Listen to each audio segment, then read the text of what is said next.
Bueno, vamos a hacer la oración para empezar. Ok. En el nombre del Padre, del Hijo y del Espíritu Santo. Amén. Ven, Espíritu Divino, manda tu luz desde el cielo, Padre amoroso del pobre, tu don es espléndido, luz que penetra las almas, fuente de mayor consuelo, ven dulce huésped del alma, descanso de nuestro esfuerzo, tregua en el duro trabajo, brisa en las horas de fuego, gozo que enjuga las lágrimas y reconforta en los duelos. Entra hasta el fondo del alma, divina luz y enriquecenos. Mira el poder del vacío del hombre, si tú le falta por dentro. Mira el poder del pecado cuando no envías tu aliento. Riega la tierra en sequía, sana el corazón enfermo, lava las manchas y infunde calor de vida en el hielo. Doma el espíritu indómito, guía al que tuerce sendero, reparte tus 7 dones según la fe de tu siervo. Por tu bondad y tu gracia, dale de esfuerzo su mérito, salva al que busca salvarse y danos tu gozo eterno. Amén. Muy bien, muy buenas noches a todos. Hoy tenemos el tema de la naturaleza humana como base de la moralidad, muy importante, y más en estos días en que estamos luchando tanto con tantas cosas que no son naturales y que están afectando a la familia sobre todo. Así que vamos a empezar. La naturaleza humana es la base de la moral. Y empezamos diciendo que existen, hoy en día existe en el mundo ideal, en este mundo, dos ideas diferentes sobre la base de la moral. La primera es la idea moderna típica, la cual nos dice que las leyes morales son reglas creadas por el hombre y su voluntad, y por lo tanto están sujetas a cambio. O sea, estamos hablando como las reglas de algún deporte, soccer, béisbol, lo que sea, que son reglas que la ponen los organizadores y la quitan cuando quiera. Eso es lo que explica lo que quiere decir la idea moderna típica de las reglas de la naturaleza humana.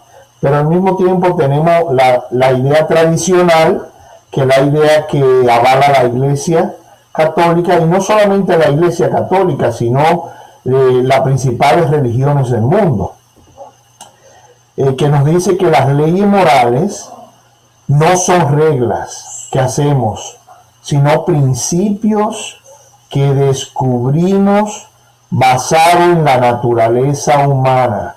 Lo vamos descubriendo a medida que vamos creciendo, ¿verdad? Y que son inalterables, no pueden ser cambiantes, ¿verdad? No podemos decir el género humano, el género del hombre no lo podemos cambiar de la noche a la mañana para que dé a luz un niño, porque no es natural, no está creado de esa forma. El cuerpo del hombre y el cuerpo de la mujer están creados de diferentes maneras. Entonces la idea tradicional avala eso de que no puede estar cambiado, no se puede cambiar nada, porque es un proceso que vamos descubriendo poco a poco. También podemos decir que hay principios, basados en eso, hay principios universales para la salud corporal y para la salud mental, y también para la salud moral.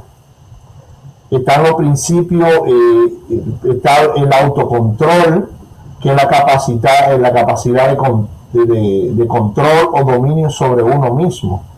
Pienso, actúo y siento. Pienso, actúo y siento. A veces nosotros empezamos por diferentes partes, actuamos y después pensamos, pero realmente cuando uno tiene un autocontrol, piensa primero, actúa y después siente. La siguiente es la sabiduría, que debemos cultivar también, que se adquiere mediante el estudio y la experiencia. Nos dedicamos a instruirnos durante nuestra vida, o en el caso de nosotros aquí, que en los talleres, que siempre estamos aprendiendo algo nuevo. Entonces, vamos creando sabiduría, vamos aprendiendo cada día más sobre lo que es el cristianismo, ¿verdad? Y qué pena que no más personas se unan a este grupo, que seamos los mismos nada más, porque así podemos crecer más. También tenemos otra que debemos cultivar, es la valentía, que es enfrentarse a situaciones arriesgadas y difíciles. Y le voy a decir una anécdota que me pasó cuando llegué a este país hace 30 años. Yo trabajaba en un supermercado y bueno, se apareció un ratón por ahí corriendo, un tremendo ratón, y yo le caí atrás, le correteé detrás hasta que lo puse en una esquina ahí, que ya no podía salir para ningún lado. Oiga, si usted ve ese ratón cuando sacó esos dientes, ese ratón cultivó una valentía en ese momento, que yo fui el que tuve que salir corriendo. Increíblemente me dio un miedo que yo nunca había sentido. Correteé el ratón y salí corriendo yo después. Pues el ratón desarrolló esa valentía, y yo al contrario, ¿verdad? No la desarrollé, sino que salí corriendo. También debemos desarrollar la honestidad, que es una cualidad. Una persona sincera, que una persona que no tiene dos caras. Por ejemplo, vemos la figura ahí donde el niño mira que se le cae un billete a este señor y lo llama y se lo devuelve, ¿verdad? Eso es honestidad. No se quedó con el dinero, sino que lo llama y le dice, mire, se le cayó este dinero. Eso es honestidad. Y eso eso tenemos que cultivarlo. Tenemos que cultivarlo. Parte de eso también tiene que ver con la crianza, ¿no? Yo creo que mi papá me enseñó a ser una persona desde pequeño muy honesto. No solamente en las cosas diarias, sino también en el trabajo, en la misma escuela. Tratar de ser honesto, de ser una persona que sigue ¿no? esa cualidad. La moral católica sigue, por ejemplo, a los filósofos griegos, Sócrates, Platón y Aristóteles, al deducir los principios esenciales de moral de la inalterable naturaleza humana y sus necesidades objetivas, reales en vez de los sentimientos y deseos cambiantes, ideal, modernos, subjetivos de los individuos. Esto nos lleva a sus principios esenciales de la moral. Vamos a ver. Nos lleva a esos tres principios esenciales de la moral. El principio universal, que se aplica a los seres humanos, no solamente a una parte de nosotros, sino a hombres, mujeres y niños. ¿Okay? Es un principio universal. Tenemos el principio objetivo, que descubrir no es inventado, es real, no solo mental. A medida que vamos creciendo, vamos aprendiendo y descubriéndolo, teniendo en cuenta que nosotros podemos ser tentados en nuestro crecimiento. Y tenemos el principio inalterable, que este principio no cambia de la edad joven a nuestra vejez, siempre es el mismo. No cambia, sigue siendo un principio básico para nuestra vida humana. Vamos a ver ahora el significado de la ley natural. A ver qué nos dice la ley natural. La ley natural significa dos cosas. Primero, que las leyes morales están basadas en la naturaleza humana y se derivan de la naturaleza humana. Está basada en lo que somos. Por ejemplo, no matarás. Está basada en el valor verdadero de la vida humana y la necesidad de preservar la vida. Por ejemplo, no cometerá adulterio. Está basado en el valor de la familia, el valor del amor y entrega mutua, y la necesidad de los niños, de que los niños tengan la confianza y una estabilidad también. La número 2 son natural e instintivamente reconocidas por la razón humana y la experiencia. La razón significa más que simplemente razonar, significa una conciencia intuitiva de nuestra obligación de hacer el bien y evitar el mal, y de lo que es el bien y de lo que significa el mal. Nosotros no necesitamos de la fe cristiana ni de ninguna religión. O de alguna revelación sobrenatural para saber que estamos moralmente obligados a escoger el bien y rechazar el mal. O sea, nosotros nacemos con eso y eso lo vamos desarrollando, ¿verdad? Al igual que podemos desarrollar el mal. En Romanos 2:15 nos dice: muestran tener la realidad de esa ley escrita en su corazón, atestiguándolo su conciencia. Esto lo dice San Pablo en su carta a los romanos, en el anuncio que le hace sobre la ira de Dios, al hablarle del juicio de Dios. Les invita a los romanos a que se abstengan a las consecuencias. Le dice que no tienen excusa, no hay escape, no tienen esperanza por sí mismos. Pero también le dicen que él es propenso a caer también. Es decir, que él no era un santo, sino que él era un pecador como cualquier otro. Déjame entrar a luz marina primero que todo. Ok. El término ley natural puede ser a veces malinterpretado, y de eso nos habla el catecismo. Vamos a ver.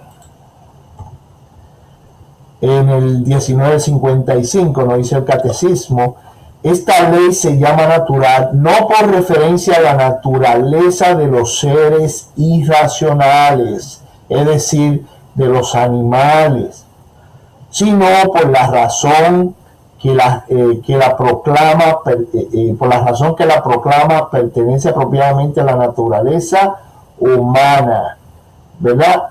Por ejemplo, la anticoncepción artificial viola la integridad de la naturaleza humana, separando los dos aspectos naturales, unidos de la esencia del acto sexual, ¿verdad? El unitivo y el procreativo. Es decir, íntimamente personal y reproducción. Y asimismo los bebés de próstata hacen lo mismo. Separa ese acto unitivo y procreativo. Característica de la ley natural. Vamos a ver la característica, y de esto nos habla el catecismo en el 1956. La ley natural presenta en el corazón de todo hombre y establecida por la razón, es universal en sus preceptos, y su autoridad se extiende a todos los hombres.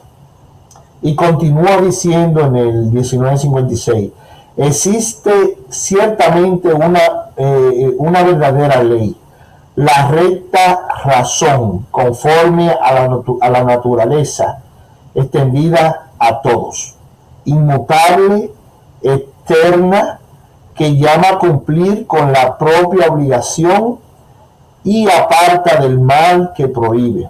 Esta ley no puede ser contradicha ni derogada en parte, ni del todo. Y de esto nos habló Marco Tulio Cicerón en su obra de República.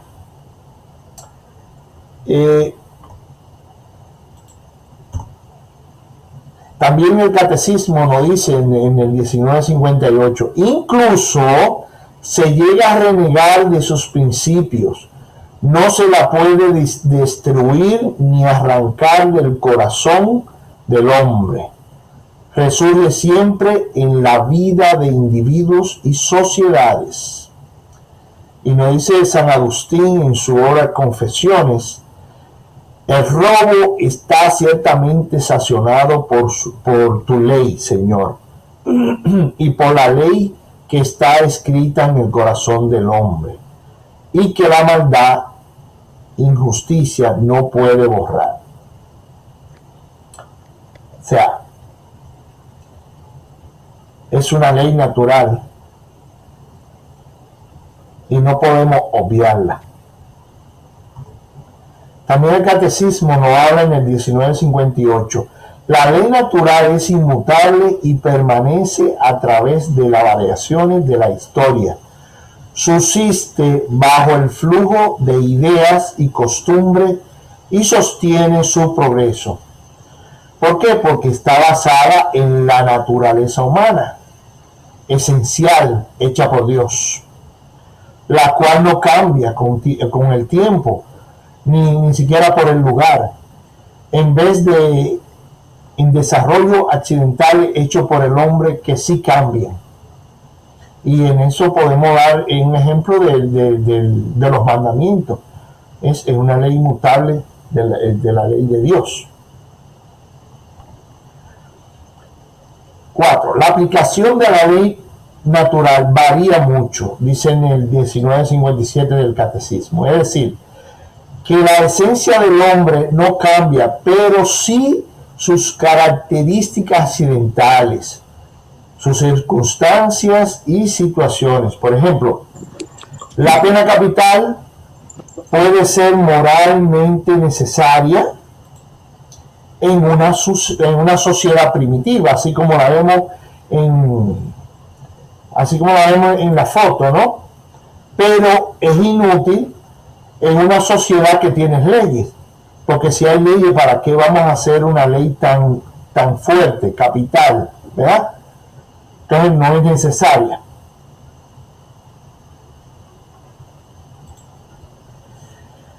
En el Catecismo 1959 nos dice, finalmente proporciona la base necesaria a la ley civil, es decir que de la ley civil, de la ley natural sale la ley civil, siempre y cuando está bien hecha, ¿no? Y que se adhiere a ella.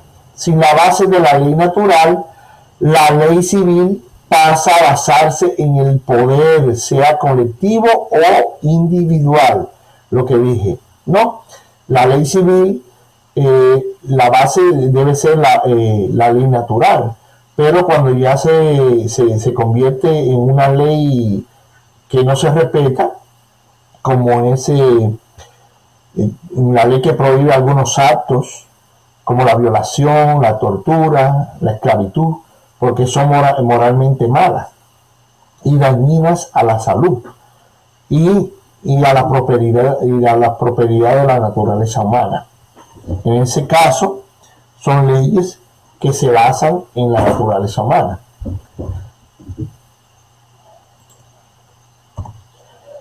4. ¿Cómo es cristiana una moral de ley natural?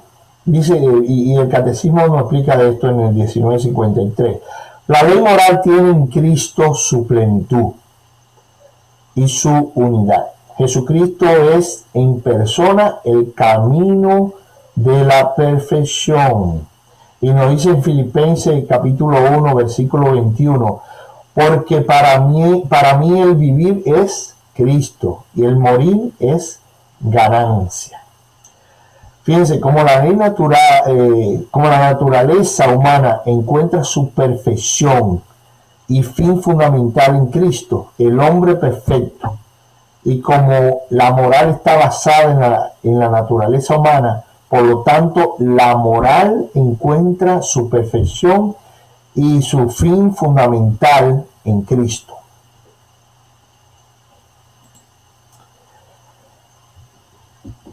Cuatro clases de leyes de acuerdo a la tradición católica. Vamos a ver, y esto de acuerdo a Santo Tomás de Aquino.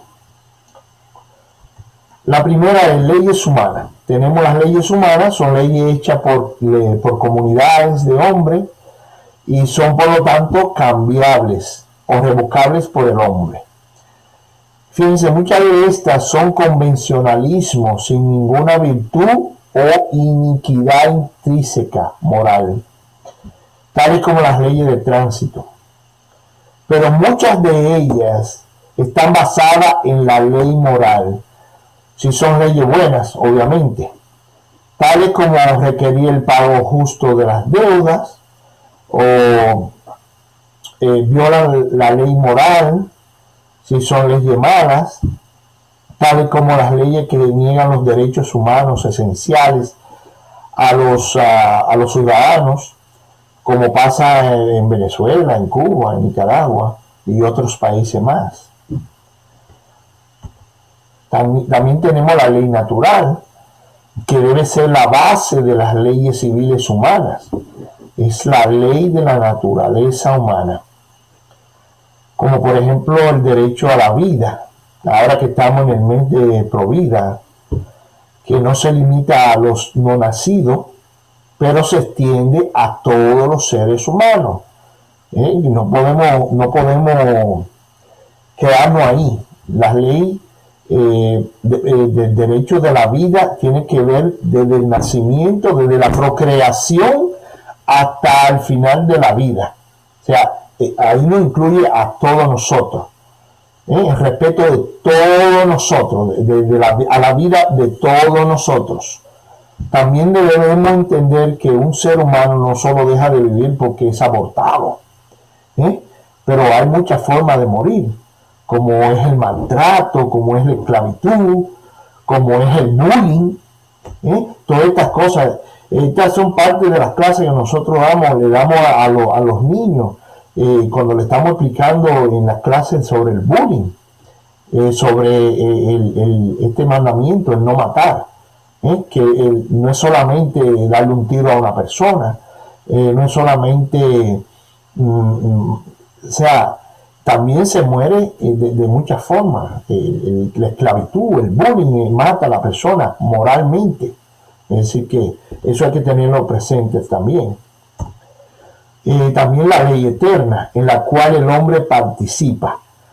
La ley eterna se deriva de la naturaleza eterna o carácter de Dios mismo. Se refiere al carácter moral de Dios, la razón final por la que nosotros debemos ser morales. Dios hizo santos a personas mucho peores que nosotros. Obviamente son santos porque decidieron cambiar. Dice en Levítico capítulo 11, versículo 44, yo soy el Señor tu Dios y ustedes deben santificarse y ser santos porque yo soy santo. Esta fórmula se repite muchas veces en las Escrituras. Hermanos, nosotros estamos llamados a ser santos. Nosotros no estamos llamados a ser espirituales. Si somos espirituales nos quedamos ahí. Pero ser cristiano nos llama a ser santo. Ese es el final de todo. Ganarnos la vida eterna. Y la vida eterna no se gana siendo espiritual, sino la santidad. Tenemos que cambiar nuestra vida. No solamente ser espiritual, pero cambiar nuestra vida. Como yo le digo a los estudiantes de Rica, no es aprenderse la Biblia de principio a fin. Eso no es necesario. Para eso no necesitamos, para salvarnos, no necesitamos saber la Biblia de principio a fin. Lo más importante es que si cogemos un solo capítulo y lo aplicamos a nuestra vida, eso es lo que nos va a salvar a nosotros. Que nosotros podamos tomar las palabras que dice en la Biblia y lo apliquemos a nosotros mismos. Eso es lo que nos va a salvar. No es aprendernos la Biblia y andar con la Biblia debajo del brazo, sudándola, lo que sea. Eso no es lo que nos va a salvar. Obviamente tenemos que vivirla, tenemos que vivir el Evangelio diariamente. Por eso eso me ayuda a nosotros, a mí me ayuda muchísimo leer el Evangelio, ese mensaje que el Señor nos da diariamente. Me ayuda mucho en la vida diaria, ¿verdad? En la vida de locura que llevamos, y eso nos ayuda mucho.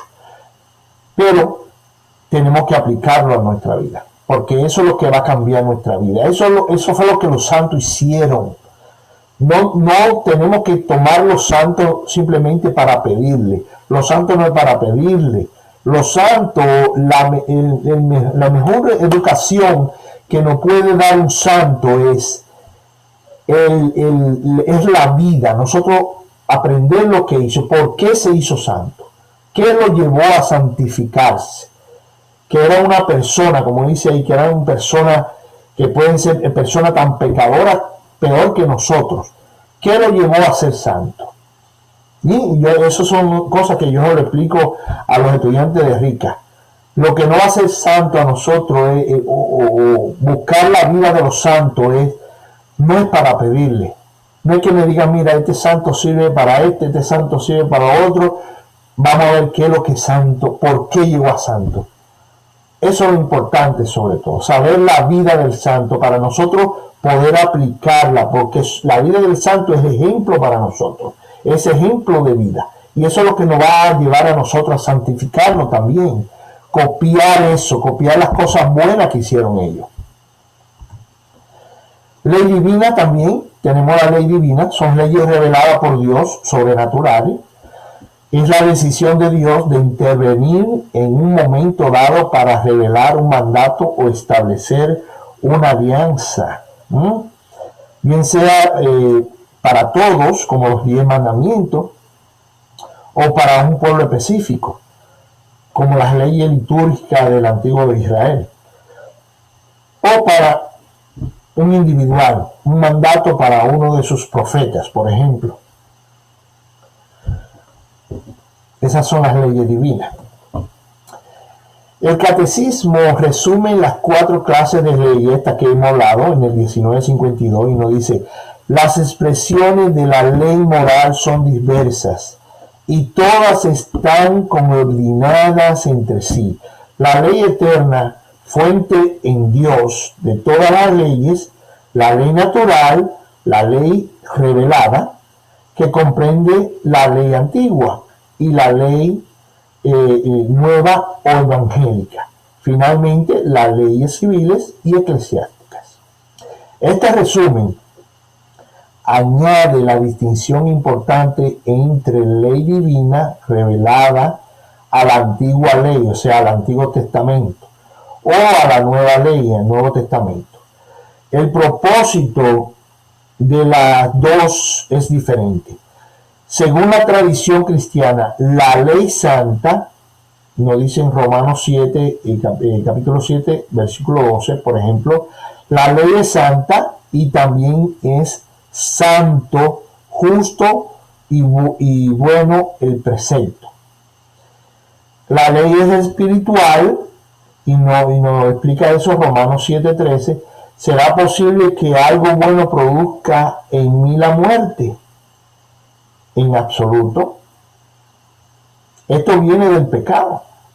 Y se ve mejor lo que es el pecado cuando se vale de algo bueno para producir en mí, en nosotros, la muerte.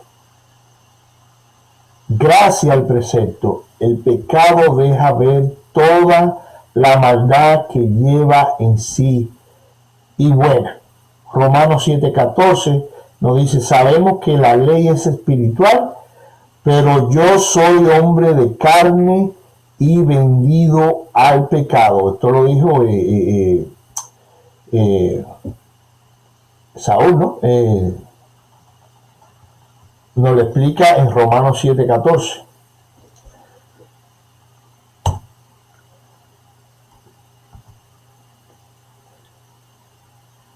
Entonces, dice, es todavía imperfecta, como un pedagogo muestra lo que es preciso hacer, pero no da de suyo la fuerza, la gracia del Espíritu para cumplirlo. A causa del pecado que ella no puede quitar, solo Cristo puede hacerlo.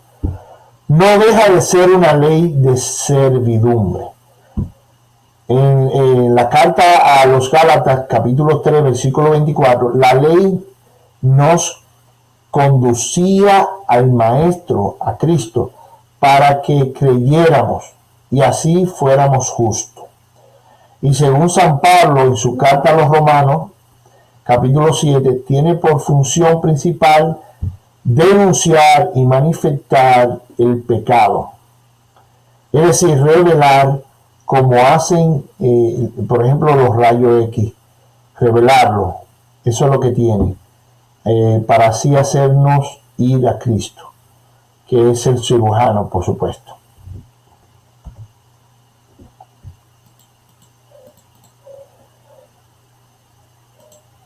La moral es una ciencia.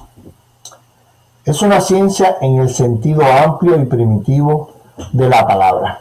No es una ciencia empírica, es decir, el bien y el mal no tiene forma o color. Tampoco es una ciencia matemática. La moral como ciencia es materia del saber, racionalmente organizada, como toda la ciencia consiste de leyes universales. En la moral, estas no son leyes de cómo realmente las cosas se comportan, como es la física, sino leyes de cómo realmente las personas deben comportarse. La número 3 trata sobre verdades objetivas, no de opiniones o sentimientos subjetivos. 4 contiene datos, no que es la naturaleza humana, esos son los datos, y puede ser descubierta por la razón humana natural. La revelación entre moral como una ciencia de razonamiento natural y la moral católica por revelación divina. Vamos a ver esto, a ver qué nos dice. Primero, la revelación divina en la religión católica incluye esta moral natural conocible. Nos la recuerda la fórmula, la clarifica, la defiende y le da una confirmación. La revelación, como le pasó aquí, en la zarza, en la foto, donde se le reveló, ¿no?, Dios. También la refina y la profundiza. De la revelación divina aprendemos más sobre moral que lo que sabemos solo por la razón, ¿verdad? Como es los 10 mandamientos. Pero este conocimiento sobrenatural nunca contradice la moral que conocemos por la razón natural, ya que procede de la misma fuente, el mismo maestro, ¿verdad? Dios, quien es verdad,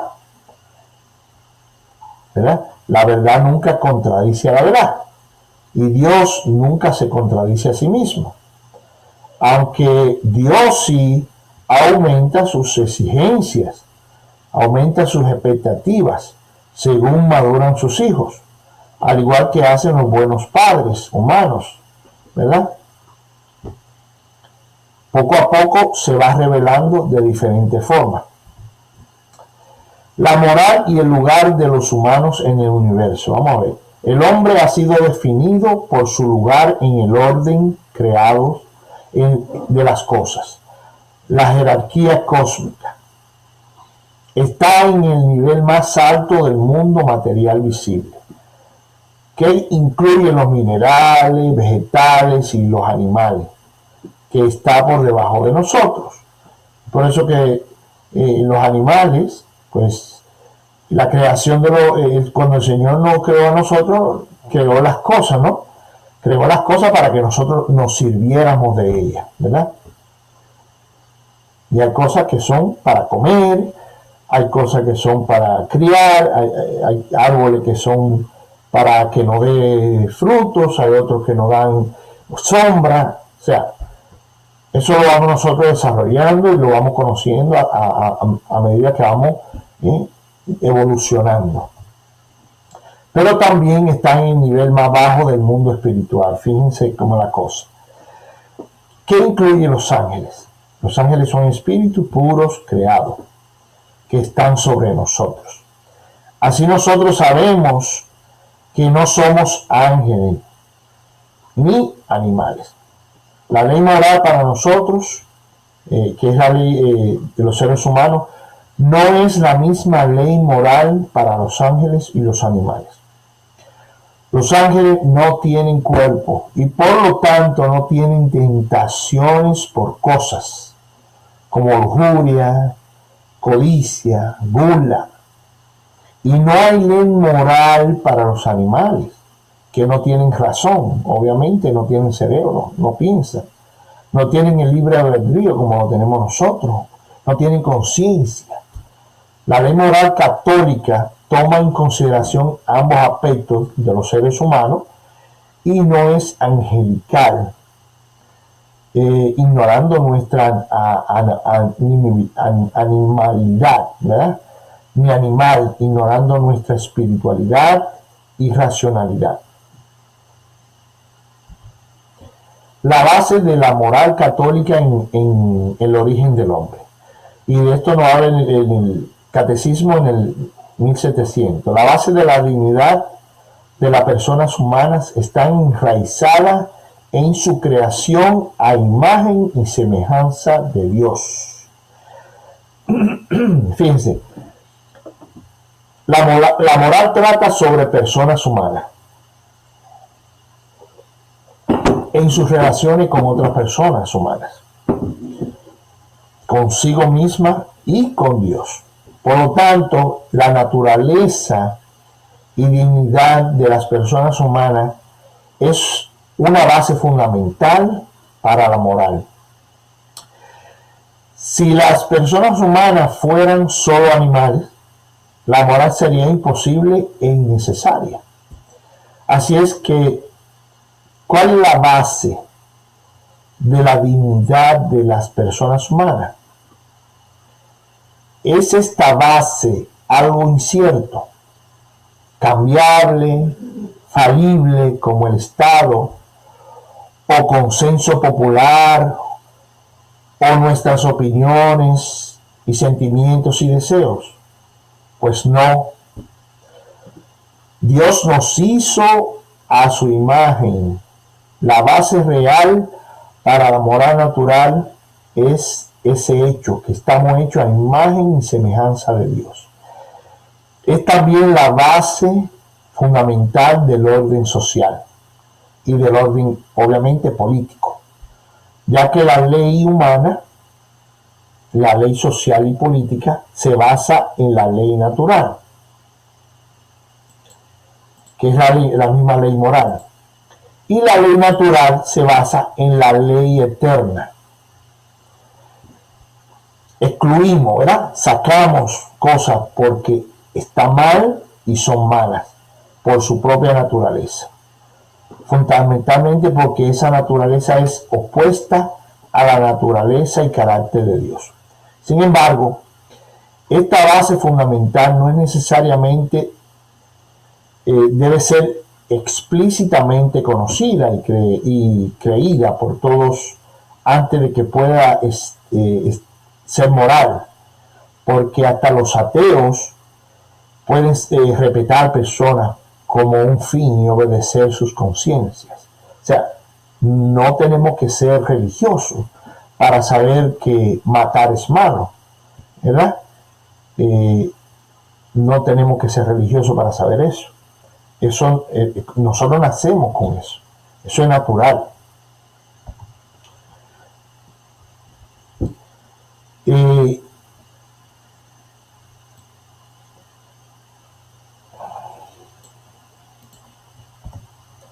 La base de la moral en el destino del hombre.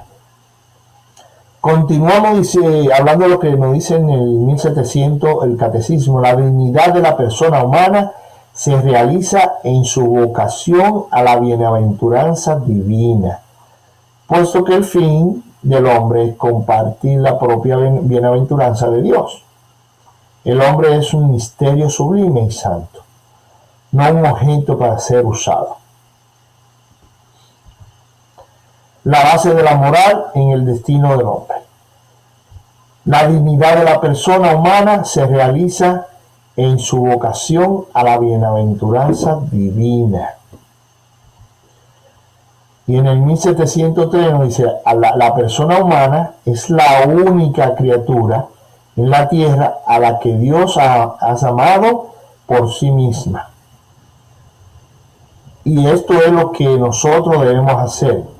Amar a las personas por lo que son, no usarlas por ninguna razón. En otras palabras, ama a la persona como un fin, como fines, y úsala como medios, en lugar de usar a la persona como medio y amarla como fines. Esta regla está enraizada en el hecho de que Dios creó al hombre para ser un fin, como él mismo, y todas las demás cosas para ser medio para el hombre. Nos lo dice en 1 Corintios, capítulo 3, versículo de 22 a 23. Y como vemos la figura, las personas deben ser amadas, y los objetos deben ser para usos. O sea, no podemos usar un carro como usamos una persona, ¿verdad? Porque no es lo mismo. El carro es una materia, la persona es un ser humano. Y las materias son para usarlas, las personas son para amarlas. De esto podemos deducir lo siguiente. Primero, tenemos la responsabilidad de cuidar la tierra, ¿verdad? El medio ambiente y la ecología, no por ello mismo, sino por la humanidad y mejor calidad de vida en la tierra. ¿Qué le podemos dejar a nuestros hijos, nuestros nietos, los hijos de nuestros nietos? Esa es la mejor herencia, no es dinero, no es nada más que eso. Dejarle un mundo más limpio, un mundo en el que ellos puedan desarrollarse saludablemente, ¿verdad? Las cosas materiales son medios, no fines. Las personas son fines y no medios. En el mundo material es preciso, el mundo material es preciso no como un fin en sí, sino como un medio, para que el bien de las personas, para el bien de nosotros las personas, todos. Ahora, el bien de las personas nunca debe ser sacrificado por el bien del medio ambiente, nunca. De esto podemos deducir lo siguiente. Tenemos una responsabilidad, este es el mismo tema, ¿no? A los seres también podemos deducir, a los seres humanos no se les puede hacer daño usándolos para experimentos científicos. Los clones, por ejemplo, que dicen que es para hacer medicina, para hacer, y terminan haciéndolo para otras cosas, sin importar qué tan importante es el propósito de los experimentos. No se le puede hacer daño a los seres humanos.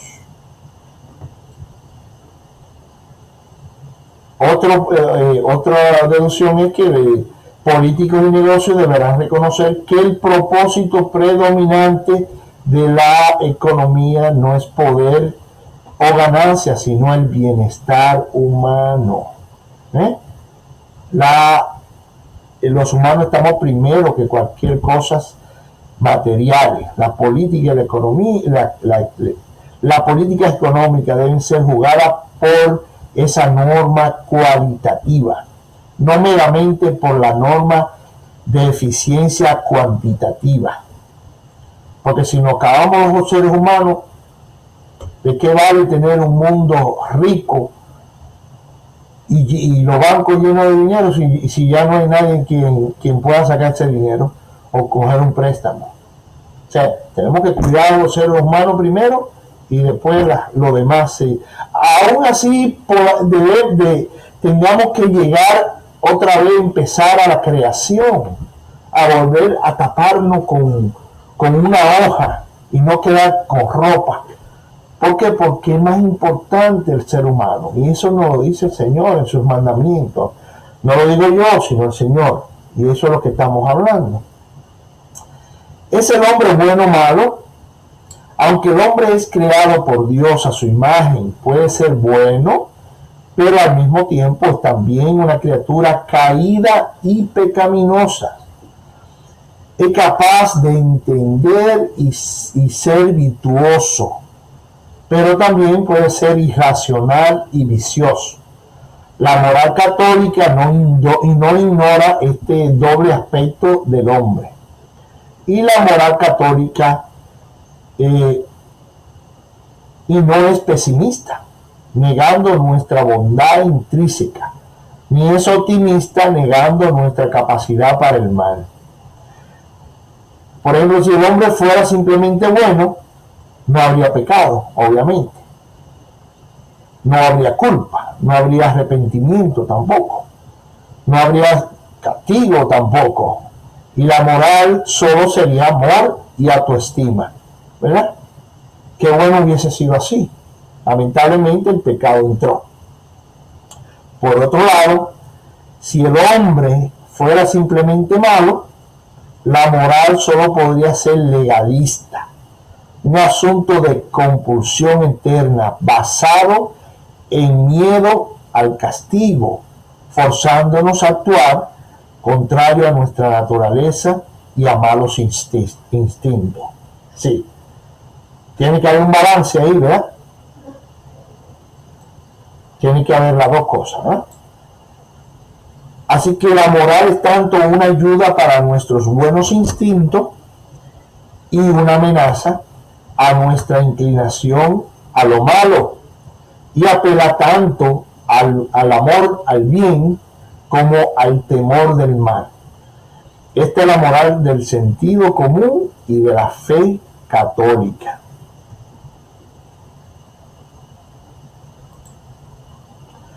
Pero el hombre ha caído de su inocencia moral, aunque no caído de la bondad ontológica, la bondad en su mismo ser, al pecado original, al egoísmo instintivo. La vida es ahora una lucha espiritual entre el bien y el mal que habitan en todos nosotros.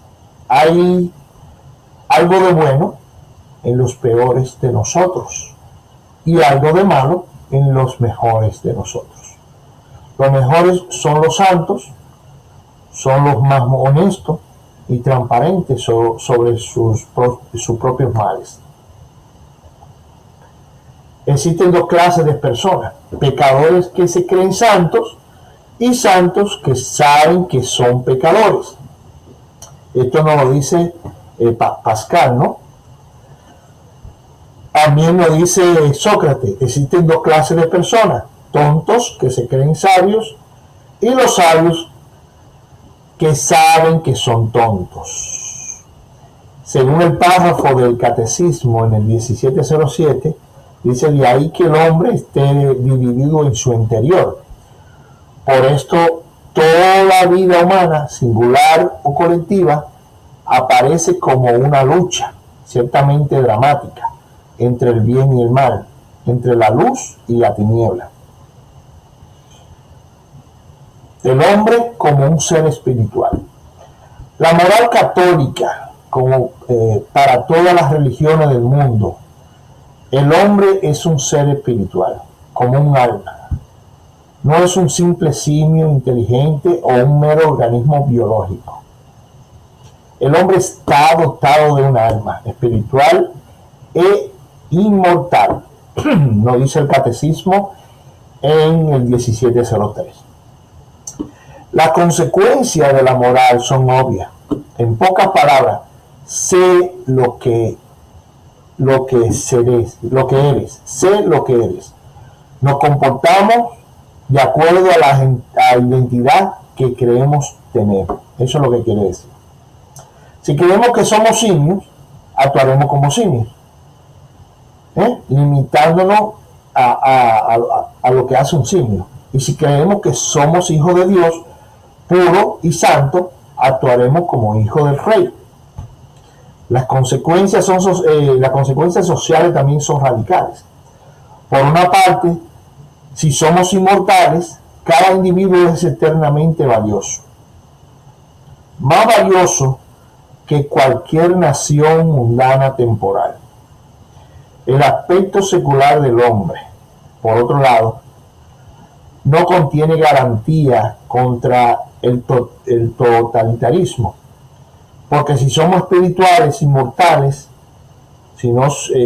porque si no somos espíritus inmortales, sino animales mortales, ¿qué es la larga vida de un siglo de un animal comparada con la larga vida de muchos siglos de una nación de millones? Pero si somos espíritus, cada individuo es inmortal, mucho después de que todas las naciones, razas, estrellas y galaxias hayan muerto, hayan desaparecido. Cada uno de nosotros aún existirá.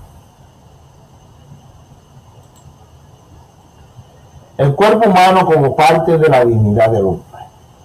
Muchos filósofos antiguos y modernos claramente dividen nuestras almas de nuestros cuerpos y ven gloria y grandeza y la imagen divina solo en el alma. Por ejemplo, el platonismo en la filosofía antigua, el gnosticismo en la era cristiana primitiva, el cartianismo en los principios filosóficos modernos y el movimiento de la nueva era de hoy. Pero Dios diseñó nuestro cuerpo premeditadamente. Dios quiso que nuestras almas fueran la vida de nuestro cuerpo. No se supone que seamos espíritus puros como son los ángeles. Y no somos puramente cuerpo como los animales. No somos un accidente o un error. Los cuerpos no son prisioneros. No somos prisioneros del cuerpo. O habitaciones de un hotel. Nuestro cuerpo no es una habitación de un hotel que se encuadra en ese cuarto solamente. Nuestro cuerpo son nuestros, somos nosotros, tanto como nuestra alma son nuestras. No nos podemos quitar los cuerpos como nos quitamos la ropa. Los cuerpos son parte de nuestra naturaleza humana esencial. No es algo que podamos cambiar. 2. Ningún templo en el mundo es más santo que el cuerpo humano, ¿verdad? Nosotros somos templo del Espíritu Santo, porque Dios se encarnó en una naturaleza humana. Son cuerpo y alma en Cristo, y Dios tiene este cuerpo humano para siempre. Por ejemplo, la ascensión no fue la anulación de la encarnación. Imagínense ustedes si hubiese sido así. Totalmente. Nuestro cuerpo compartieron la caída del pecado de nuestras almas, recibiendo como pena la muerte, y compartirán la redención de nuestras almas también en la resurrección. Dios resucitará nuestro cuerpo como resucitó el de Cristo. Es decir, tenemos cuerpo para siempre. El catecismo ve la imagen de Dios no solo en el alma espiritual, racional e inmortal, sino también en el cuerpo. El cuerpo del hombre participa de la divinidad de la imagen de Dios. Es cuerpo humano precisamente porque está animado por el alma espiritual. Y es toda la persona humana la que está destinada a ser en el cuerpo de Cristo el templo del Espíritu. Nos lo dice en el Catecismo, en el 364. Las consecuencias para la moral son impactantes para muchas personas en la actualidad. Una buena intención espiritual no es suficiente. Vamos a ver, por ejemplo, la diferencia entre el sexo moralmente bueno y el sexo moralmente malo no se basa solo en las actitudes espirituales, sino en las acciones físicas. No simplemente qué motivos o sentimientos hay en nuestras almas, sino qué cuerpos se unen. El sexo con cualquier persona que no sea el cónyuge es malo. También lo es la eutanasia. Aunque la misericordia sea el motivo espiritual, la acción física es matar. ¿Ya? La persona aparentemente ayuda a morir a alguien que está sufriendo, pero realmente no es la misericordia. Eso es matar.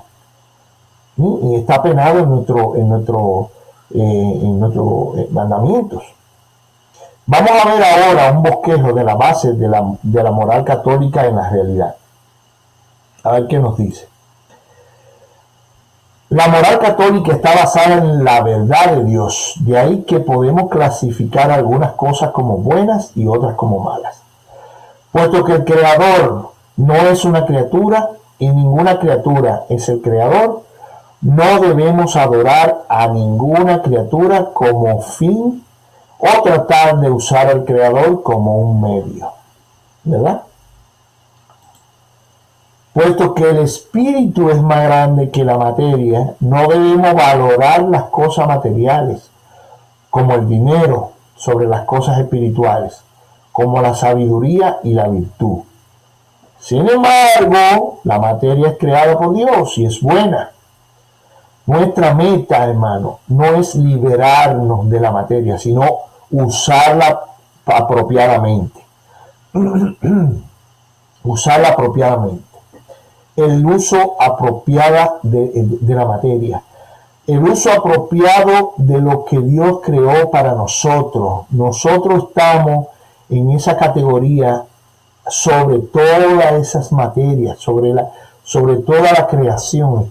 Estamos en esa jerarquía, ¿verdad? Entonces nosotros debemos poder aprender a usar las cosas apropiadamente. Puesto que el hombre tiene un alma racional, no debe ser tratado como un animal, bien fuera siendo forzado en labores de esclavo o practicando en él la eutanasia. Porque los animales no son personas, no deben ser amados como la persona, sino como animales, ¿verdad? Es decir, pueden ser usados como mascotas, pueden ser usados como ropa, los animales pueden ser usados para comida, pero las personas no pueden ser usadas de esa misma forma. Como le decía, hay una jerarquía. Nosotros debemos usar las cosas para lo que está hecho. Y eso lo vamos aprendiendo poco a poco. El Señor mismo nos lo va revelando. ¿Qué animales para comer? ¿Qué animales para esto? ¿Qué animales para lo otro? ¿Verdad? Puesto que el alma es más que el cuerpo debe servir al alma. Al cuerpo debe ser respetado como bueno, ¿verdad? Debemos cuidarnos, debemos hacer dieta, por supuesto. Tenemos que cuidar nuestro cuerpo, no podemos estar comiendo tanto. Debemos darle comida apropiada para nuestro cuerpo. Hay comidas que dañinas, Tenemos que alimentar nuestro cuerpo bien, tenemos que querernos nosotros mismos. Puesto que la mente recibe la luz de la verdad, tanto de la fe como de la razón natural, debemos seguir su guía, como un capitán sigue a su navegador. Asimismo, puesto que la voluntad es el capitán del alma, el alma debe dirigir las emociones siguiendo como guía la razón, ¿verdad? Como lo hace el capitán. Puesto que la voluntad es libre, es por lo tanto responsable. Nosotros somos responsables de nuestros actos. Puesto que las emociones son la materia prima para el trabajo de la voluntad guiada por la razón, las emociones no deben ser servidas o evitadas, sino formadas como una obra de arte, ¿verdad? Cada uno de nosotros debe estar basado en lo que es, ¿verdad? Debemos controlar nuestros actos, controlar nuestras emociones. La importancia moral de la mente. Mediante su razón, el hombre conoce la voz de Dios que le impulsa a hacer el bien y evitar el mal. Todo hombre debe seguir esta ley que resuena en la conciencia. Muy interesante, ¿no? Esto nos lo dice el Catecismo en el 1706. En la moral católica, la bondad moral no puede ser divorciada de la verdad y de ese poder del alma y por el que conocemos la verdad, entiéndase la mente y la razón. La razón significa más que solo la habilidad para el razonamiento lógico o el cálculo, también significa la habilidad de entender la verdadera naturaleza de las cosas. No es simplemente un IQ, un coeficiente intelectual para ver la inteligencia en términos generales, ¿verdad? Sino para ver las cosas de acuerdo a su uso. Generalmente, la moral moderna no habla de virtudes intelectuales, porque usualmente menosprecia la importancia de la mente, el intelecto o la razón, ¿verdad? Pero en la moral católica existen virtudes intelectuales, virtudes de la mente, que están necesariamente relacionadas con las virtudes morales, o sea, las virtudes de la voluntad. La más importante de esta es la prudencia o sabiduría práctica. Las virtudes de la mente y la voluntad se ayudan unas a otras a crecer. La sabiduría, por ejemplo, nos hace más caritativos y la caridad nos hace más sabios. Los vicios y la voluntad también se fuerzan unos a otros. Las tonterías nos hacen egoístas y el egoísmo nos hace tontos. Honestidad y sinceridad. Un prerequisito para todas las virtudes morales es la virtud fundamental de honestidad o sinceridad, o deseo de la verdad, el rechazo a engañar o ser engañado, el amor absoluto a la luz, no a la oscuridad. La verdad como el amor es absoluta, porque es lo que Dios es, y nos lo dice en Juan capítulo 14, versículo 6. La verdad es un atributo eterno, es infinito de Dios. Los pecados del intelecto pueden ser tan serios como los de la voluntad. Cristo denunció la deshonestidad con más vigor que ningún otro pecado cuando lo encontró en los fariseos. Quiere decir que la deshonestidad, sobre todo, la conciencia es para el bien y el mal lo que es la vista para los colores. Es el poder del alma que nos hace conscientes de la dimensión moral de la vida, de la bondad o maldad de los actos humanos. La conciencia en sí es esencialmente un poder de conocimiento. Es un conocimiento intuitivo, inmediato del bien y del mal. Es esencialmente el poder de saber, no de sentir, aunque el sentimiento usualmente se asocia con eso. Saber que un acto es moralmente obligatorio o moralmente prohibido, o ninguno de los dos. No es lo mismo que sentirlo. Y le voy a dar un ejemplo palpado. Mire, hay una canción que canta, que se llama Conciencia, que canta Gilberto Santa Rosa, que habla de la magia que tiene la mujer, ¿verdad? Que cuando llega y pierde el control, que la conciencia le dice que no debo quererla, pero que la razón le dice que sí debo. La conciencia nos frena y el corazón nos empuja hacia el abismo, al infierno, ¿verdad? Cuando uno se aferra al corazón, la conciencia deja de tener la razón. Cuando nos volvemos presos del pecado, ¿verdad? Dice la canción también que no se puede querer con inteligencia, mientras que la conciencia nos grita que se debe poner de acuerdo. La conciencia es la razón. Bueno, pues eso es lo que es la conciencia. Nosotros tenemos que tener un consenso entre la conciencia y lo que nos dice el corazón, lo que nos dice la razón. No podemos decir, ok, voy a hacer esto porque estoy loco, porque esto me vuelve loco, aunque me haga daño, ¿verdad? Aunque me mate, ¿verdad? Eso no puede ser, ¿no?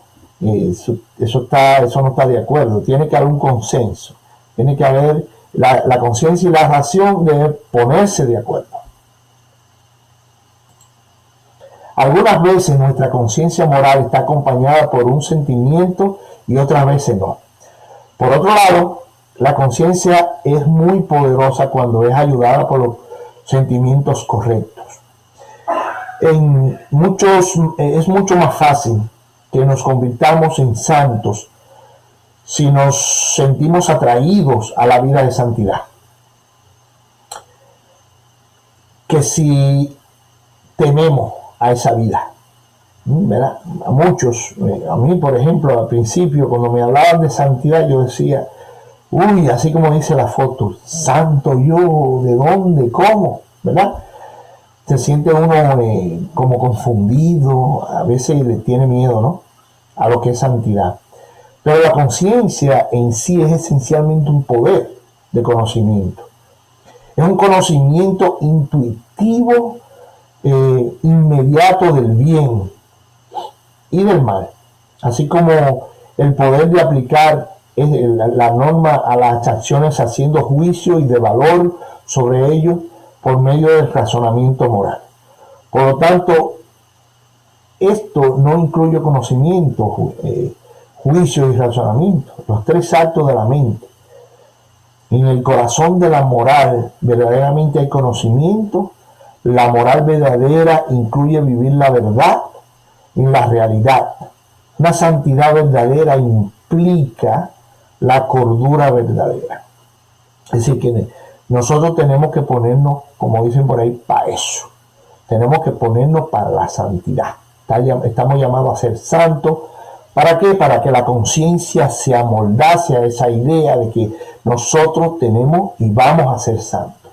Vamos a ser santos. La voluntad. Si el intelecto es el piloto del alma, la voluntad es su capitán. Un capitán sabio escucha a su piloto, pero él es el que está al mando y al final es el responsable de la nave, ¿verdad? Es el responsable. O sea, nosotros somos los responsables de nuestro propio acto y nosotros tenemos que sacar voluntad para que ese capitán dentro de nosotros tome las decisiones correctas, moralmente correctas. Nos dice en el Catecismo 1605, en virtud de su alma y de sus potencias espirituales de entendimiento y de voluntad, el hombre está dotado de libertad, signo eminente de la imagen divina, intelecto, voluntad, pasiones. La voluntad humana es razonable porque es libre. Nosotros tenemos libre albedrío o libre elección. Ahora bien, esto no significa que no estemos influenciados o condicionados por numerosos factores que nos afectan. Pero nuestra elección viene de nosotros. Al final, nosotros somos los que tomamos las decisiones. No somos meros eslabones pasivos en una cadena de causas. Nosotros estamos hechos a imagen y semejanza de Dios y podemos decidir sobre el bien y sobre el mal. La voluntad está cerca del corazón del individuo, el yo. Cuando decimos yo prometo, o yo digo, o yo elijo, o rehúso hacer algo, arriesgamos nuestro propio yo, verdaderamente, con lo que prometemos o hacemos. Es por medio de la voluntad, el poder de la libre elección personal que hacemos esto.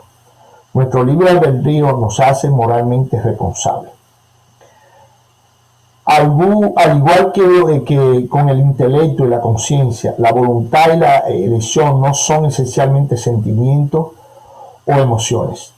Pueden estar acompañadas por emociones correctamente ordenadas. Le facilita mucho a la voluntad escoger lo correcto, pero la voluntad es distinta a las emociones. Por ejemplo, siento ganas de hacer algo.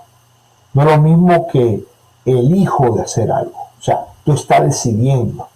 No es lo mismo decir siento o quisiera hacer algo a que voy a hacer algo. O sea, ya ese voy a hacer algo es una decisión ya tomada. O siento o quisiera comer algo o me apetece algo, es algo que te apetece. Ahora digo, voy a comprar eso, voy a comer ese algo, eso es lo que voy a comer, es diferente, ¿verdad? Es una decisión ya del yo, es nuestro libre albedrío, es la decisión que ya nosotros hemos tomado. Amor.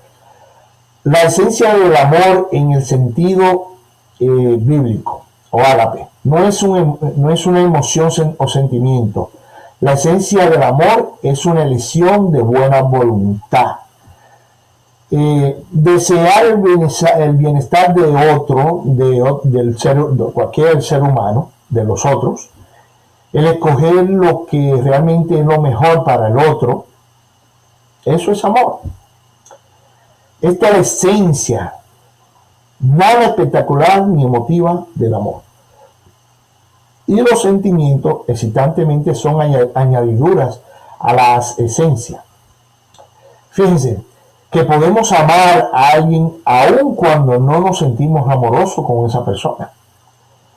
O podemos también inclusive desear el bienestar de los demás, de las demás personas, aun cuando nos sentimos rechazados o cuando sentimos vergüenza de una persona. Como tengamos aquí esa foto, ¿verdad? Con frecuencia hacemos esto con nosotros mismos. No siempre nos sentimos bien con nosotros mismos, pero siempre deseamos el bien para nosotros. Y siempre buscamos nuestro propio bienestar y felicidad. Cuando nos sentimos enfermos, buscamos ser curados. Cuando nos sentimos estúpidos, buscamos la forma de ser sabios. Cuando nos sentimos culpables, buscamos la forma de ser mejores personas.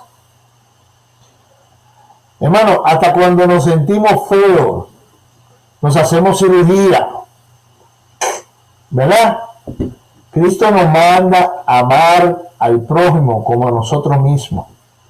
Es decir, como ya nos amamos a nosotros mismos, así nos manda Cristo. Este amor no puede ser un sentimiento porque los sentimientos no pueden ser regidos. Solo se puede regir la libre elección de la voluntad. Por lo tanto, amar, ese amor que Cristo nos ordena amar, es esencialmente una libre elección. Nosotros somos los que tomamos esa iniciativa. Es una libre elección de la voluntad más que un sentimiento.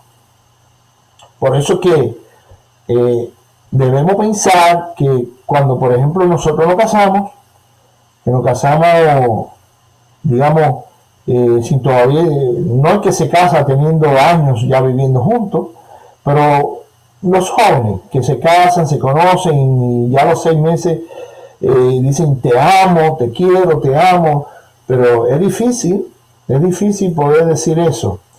El amor crece con el tiempo. El amor no es algo que nace de la noche a la mañana. Crece con el tiempo, poco a poco. Se va edificando en nosotros, en nuestro corazón, tomando cuidado de la persona con la que uno vive, ¿verdad? Tomando cuidado. No cuando, por ejemplo, perdiste trabajo, ya no te quiero. Eso no es amor.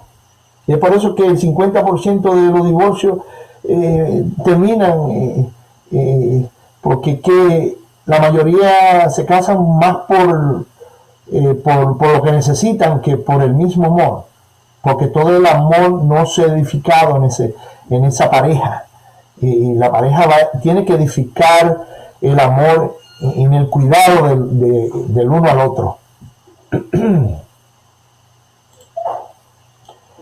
Este punto se torna extremadamente práctico cuando se aplica a preguntas como la de la homosexualidad.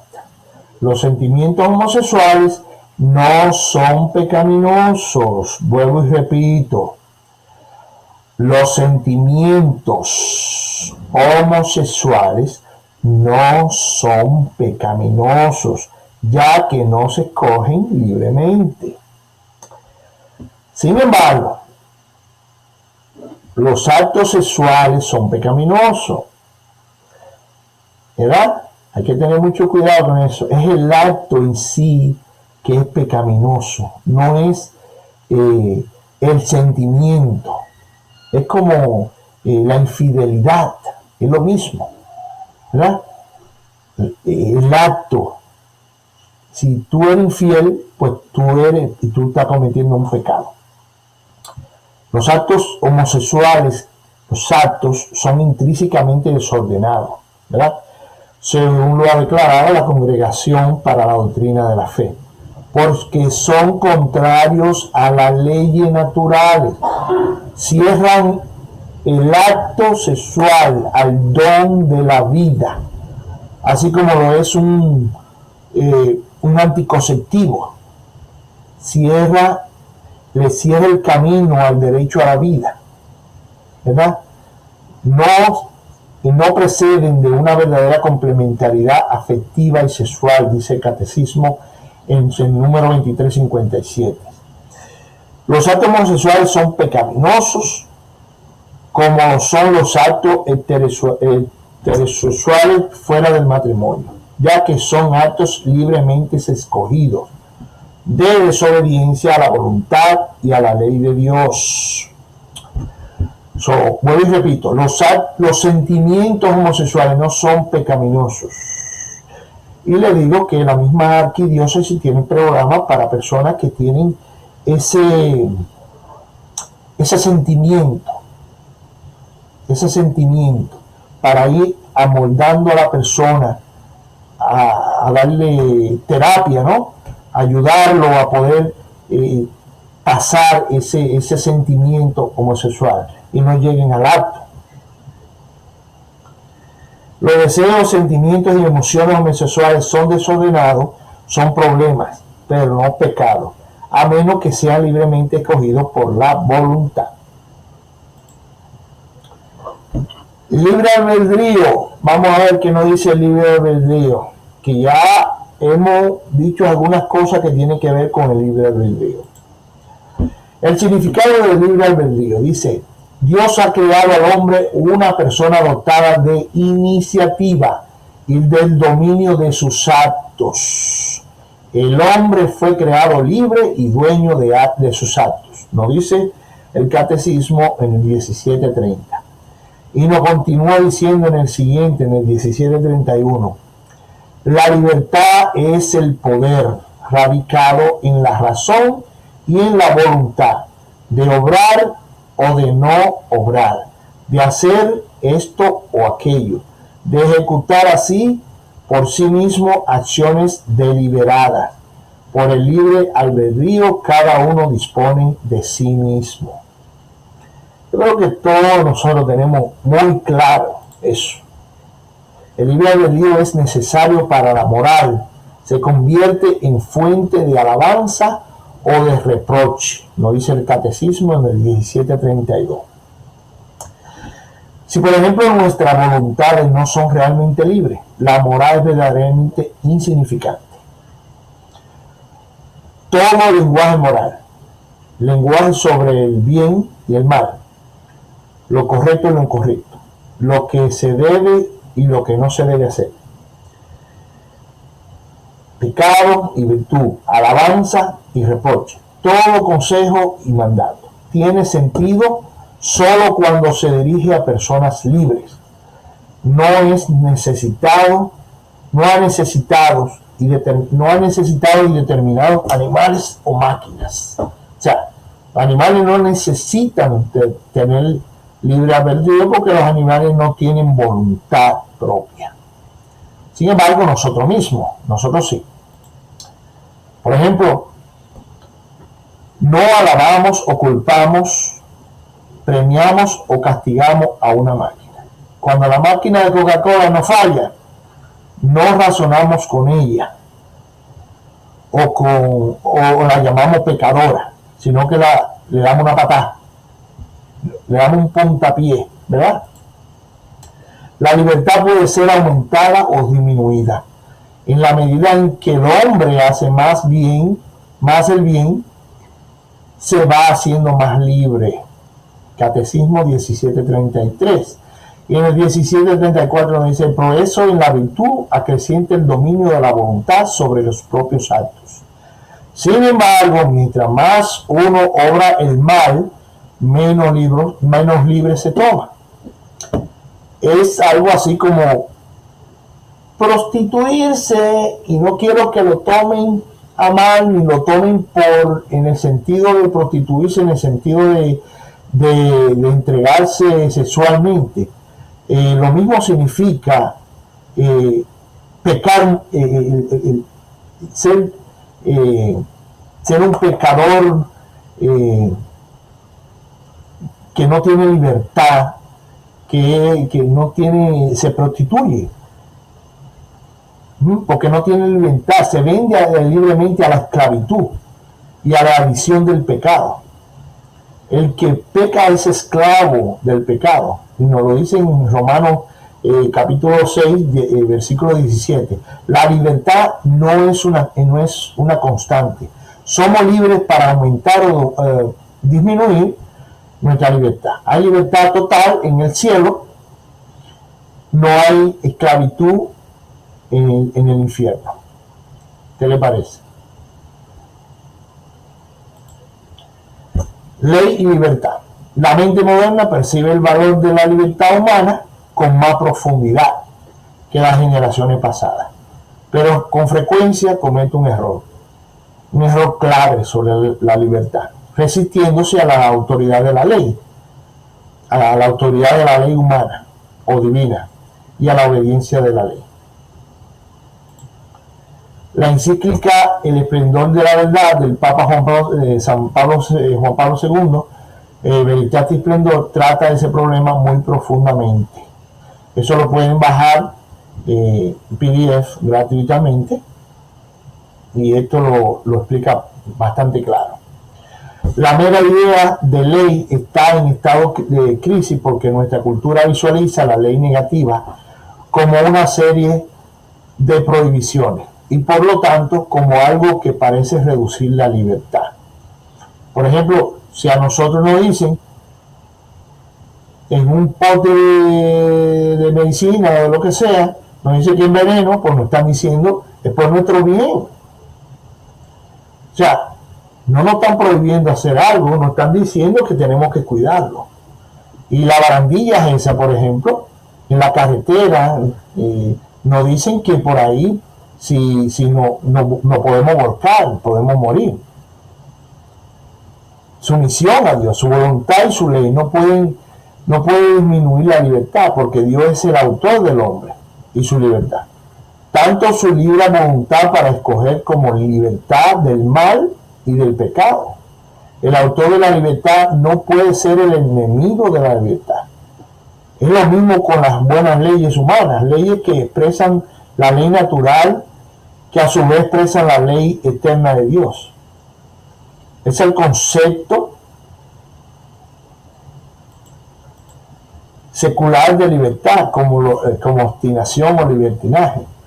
Libertad opuesta a la ley, que ha probado ser terriblemente destructivo para la libertad, especialmente en el siglo XXI, en muchas relaciones de familia y vidas particulares. Las emociones. Uno de los verdaderos beneficios de la psicología moderna ha sido más atención y comprensión de las emociones, incluyendo su papel en tomar decisiones morales. Aunque las emociones no son libres, como la voluntad, son importantes para la moral, porque las emociones están íntimamente conectadas con la voluntad y poderosamente la ayuda o le hace daño. Las emociones controladas hacen la virtud moral más atractiva y fácil. Las emociones violentas, falsas o incontroladas la hacen antipática y difícil. Por lo tanto, una buena consejería psicológica puede ser una ayuda poderosa para la virtud moral, como los buenos hábitos de salud corporal. Al igual que un buen instrumento ayuda a un músico a hacer buena música, las buenas emociones nos ayudan a vivir vidas virtuosas. En el Catecismo 1768 nos dice: los sentimientos más profundos no deciden ni la moralidad ni la santidad de las personas. Son el depósito inagotable de las imágenes y de las afecciones en que expresa la vida moral. En el siguiente, pertenece a la perfección del bien moral o humano el que las pasiones estén reguladas por las razones. Pero estas expresiones es una parte de la perfección humana. La perfección del bien moral consiste en que el hombre no sea movido al bien solo por su voluntad, sino también por su corazón. Las emociones son parte del designio de Dios para la naturaleza humana. Hasta las emociones que consideramos difíciles de controlar, como el deseo sexual, el coraje, el miedo, no son malas, sino buenas en sí mismas, y desempeñan un papel necesario. Sin ellas no somos completamente humanos. Cristo ni ignoraba ni ocultaba sus emociones, sino que las aceptaba y usaba correctamente, incluyendo las negativas, con la tristeza, porque lloró, ¿verdad? Lloró cuando uno de sus mejores amigos murió. Las emociones, por ejemplo, son como los caballos. Algunos son dóciles, otros son salvajes, otros tienen que ser cuidados y regidos, o sea, dirigidos por la prudencia, dirigidos por la fortaleza, por la templanza, por la justicia, las cuatro virtudes cardinales. Al igual que un caballo tiene que ser dirigido por un jinete. El caballo no debe dirigir al jinete, ni el jinete debe encerrar al caballo en un establo todo el tiempo, ¿verdad? Porque si no se vuelve salvaje. Es como encerrar a un perro un perro, cuando tú lo tienes encerrado todo el tiempo, que es con lo que yo estoy más familiarizado. Si yo lo encierro, va a ser un perro más peligroso, pero si se mantiene alrededor de uno, va a ser muy cariñoso, va a ser un perro que tú lo puedes controlar más. O sea, el control prudente es bueno para el caballo tanto como para el jinete. Y el control prudente de las emociones es bueno para las emociones, tanto como para la mente y la voluntad que lo gobierna.